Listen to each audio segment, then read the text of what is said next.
So it is Sunday morning, September 27th, and I'm gonna go clean out the chicken coop. We're laying some sand down and we're placing all the pine shavings for sand, and I want to show you guys how we clean it out, how we maintain our chicken coop. We are switching to the deep litter method, so the deep litter method in the main coop, the main run, we're doing the sand. And I'll show you. It's easier just to show you.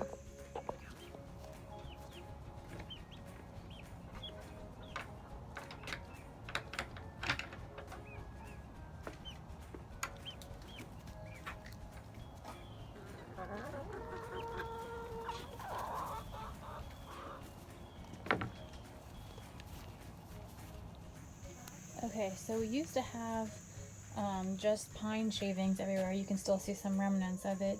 And we're starting to lay down sand, because if we lay sand down, there's a lot more shavings over there. If we lay sand down, we can actually just use a rake and kind of clean up all the droppings really easily. Some of our girls are molting, so pardon all the feather mess. And then we also have our, it's like a kitty litter tray, but it's for chickens, so I'm going to be cleaning that out as well.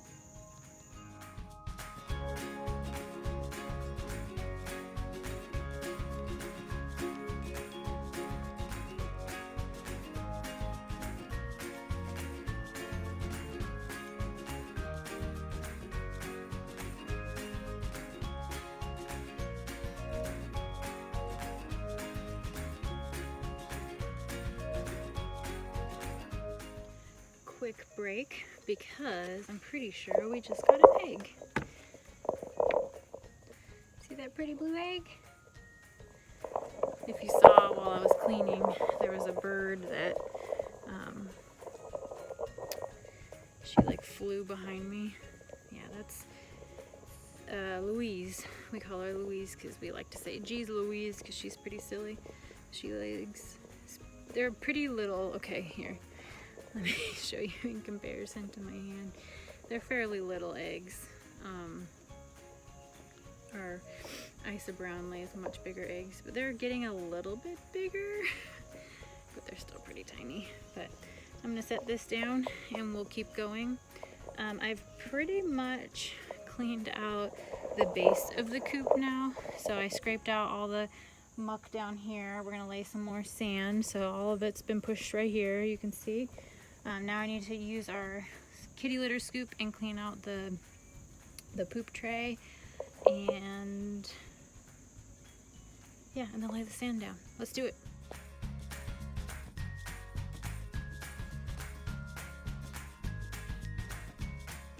Alright, so I just finished cleaning out the little chicken litter box. Looks pretty good. It's way easier than it used to be. They used to just kind of poop all over, and it got all over the ground, got all over the place, and the smell was really bad.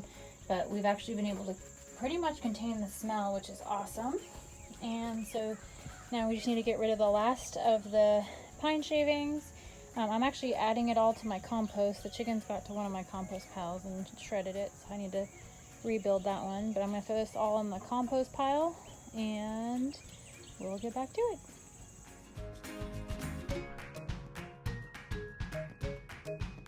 Show you how we made our chicken litter box. We made ours removable, so like it's heavy right now because it's full of soil or sand, but we made it so that it can move. We can take it out and hose it off every now and again. The lip is just untreated wood, but the actual bottom of it is covered in like a plastic. It's kind of what you would see in like your pantry shelves. It's got like a plastic coating to protect the wood. We thought that was a good choice since, I mean, it's going to be getting wet and it's going to have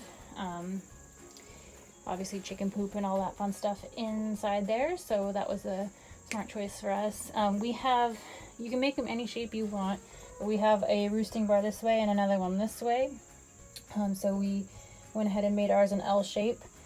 Let's see, we just added all-purpose sand. Make sure you're getting sand that's not too fine of a grit, because it's actually not so good for your chickens. It needs to be kind of a coarse sand. And then we used just like a shelf bracket. We did a few of them because it does get pretty heavy. So there are shelf brackets. Our roosting bars are on like a closet pole kind of thing. We do not use whatever this little hook is. We just wanted it for the actual bracket piece. And yeah, so we're actually eventually going to need to build one for this one. So we'll show you the whole process once we build that.